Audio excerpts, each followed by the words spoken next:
காதலே உன் காலடியில் நான் விழுந்து விழுந்து தொழுதே.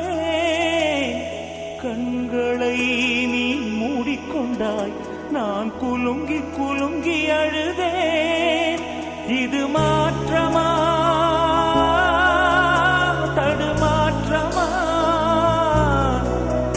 என் நெஞ்சிலே பனிமூட்டமா? நீ தோழியா இல்லை எதிரியா என்று தினமும் போராட்டமா? என் காதலே என் காதலே என்னை என்ன செய்ய போகிறாய்? நான் ஓவியன் என்று தெரிந்தும் நீ ஏன் கண்ணிரண்டை கேட்கிறாய்? சிலுவைகள் சிறகுகள்